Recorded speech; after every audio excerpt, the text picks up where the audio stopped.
नमस्कार मैत्रिणींनो. तर आज आपण बनवणार आहोत पाणीपुरीसाठी लागणारे पुदिन्याचे चटकदार पाणी. त्यासाठी मी इथे घेतले आहे पुदिना, 4-5 हिरव्या मिरच्या, जिरे व थोडीशी कोथिंबीर व कोथिंबिरीच्या काड्या, व इथे मी घेतले आहे थोडासा चाट मसाला, थोडा गरम मसाला व 1 टेबलस्पून मीठ मी इथे घेतलेले आहे.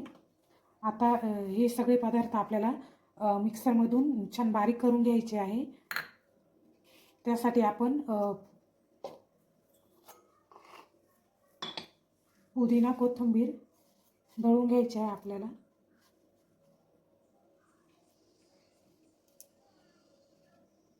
हिरव्या मिरच्या आणि जिरे.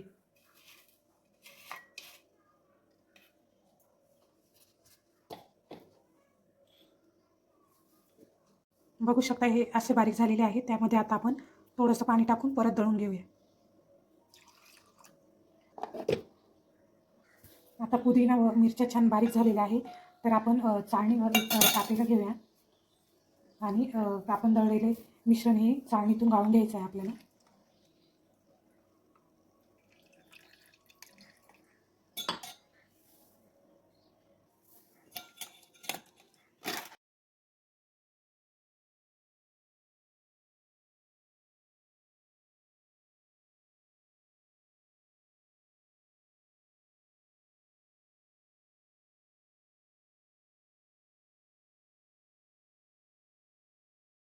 व्यवस्थित रस काढून झालेला आहे.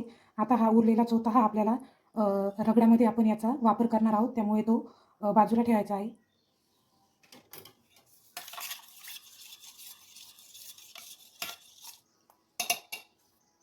बघू शकता इथे आपण आता पुदिन्याचे तळलेल्या मिश्रणातून व्यवस्थित सगळं पाणी काढून घेतलेलं आहे. आता आपल्याला जर हे पाणी वाढवायचं असेल तर त्यात तुम्ही जास्तीचे पाणी टाकून घ्या. आता आपण घेतलेले चाट मसाला, गरम मसाला व मीठ हे आपण या पाण्यामध्ये मिक्स करून देणार आहोत. तुम्ही याच्यामध्ये तुम्ही जलजिरा पावडरसुद्धा यूज करू शकता. जर नसेल तर चाट मसालाही तुम्ही वापरू शकता व काळ्या मिठाऐवजी तुम्ही काळं मीठ देखील इथे वापरू शकता. चला मग आता हे मी पाण्यात मिक्स करून घेते.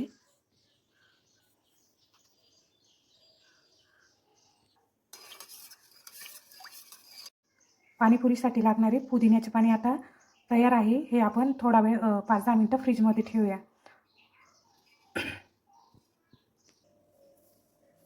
चला आता आपण पाणीपुरीसाठी लागणारे दुसरे पाणी म्हणजे चिंचेचे आंबट गोड पाणी तयार करणार आहोत. त्यासाठी मी इथे चिंच 10-15 मिनटं भिजत ठेवलेली होते. जर तुम्ही भिजवलेले नसाल तर कोमट पाण्यात 5 मिनटातही ते चिंच छान भिजून जातात व व्यवस्थित कोळ त्याचा निघून येतो. व इथे मी घेतलेला आहे गूळ. गूळ मी व्यवस्थित बारीक करून घेतला आहे. आता आपण चिंचेचा कोळ काढून घेणार आहोत. आता चिंच व गूळ आपण मिक्सरच्या भांड्यातच फिरवून घेणार आहोत.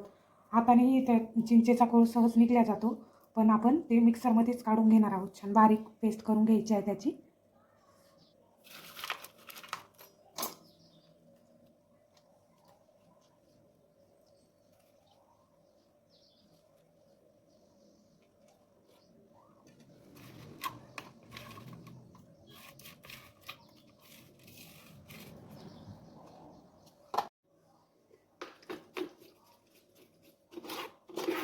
चिंचेचे मिश्रण छान दळून घेतलेले आहे. आता ते मी चाळणीतून गाळून घेणार आहे. व्यवस्थित सगळा कोळ हा निघून आला पाहिजे अशा पद्धतीने चमच्याच्या साहाय्याने तुम्ही हे चिंच गुळाचा कोळ तयार करून घ्यायचा आहे.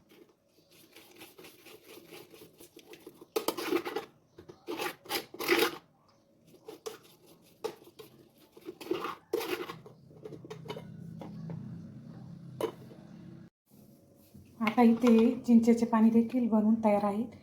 हे आपल्याला खूप पातळ बनवायचे नाही आहे, थोडं घट्टच राहिलं पाहिजे ते. आता यामध्ये आपण मीठ टाकणार आहोत. थोडंसं मीठ टाकून घ्यायचं आहे आपल्याला यात. त्यानंतर थोडंसं लाल तिखट थोडंसं टाकूया, कारण हिरव्या पुदिन्याच्या चटणीत पाण्यात आपण हिरव्या मिरच्या वापरलेल्या आहे.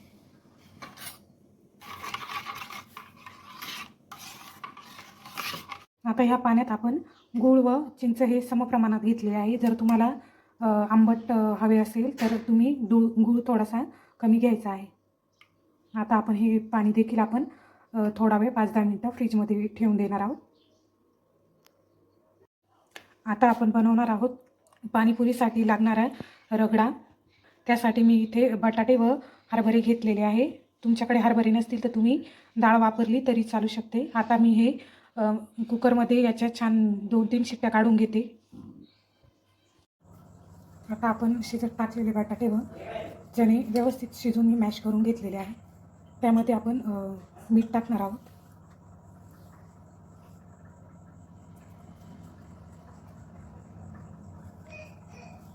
नंतर आपल्याला टाकायचे आहे हळद. आपण पुदिन्याच्या पाण्याचा जो उरलेला चोथा ठेवलेला होता ना, तो पण आपण यात आता मिक्स करून घेणार आहोत. आणि यात टाकणार आहोत आपण थोडीशी धनेपूड.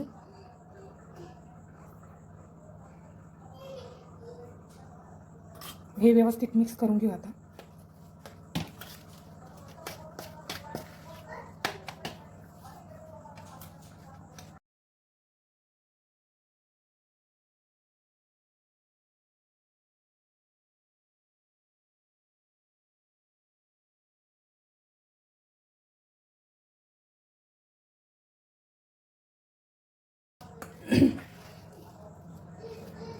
तुम्हाला हा रगडा किंवा मसाला हा तिखट लागत असेल तर तुम्ही त्यात लाल तिखट पण टाकू शकता जास्तीचे.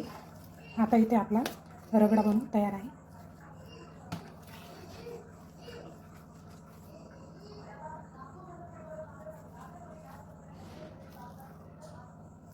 आता सगळे पाणी आपलं तयार झालेलं आहे. आता इथे आपण घेतलेली आहे पुरी, थोडीशी खारी बुंदी व शेव.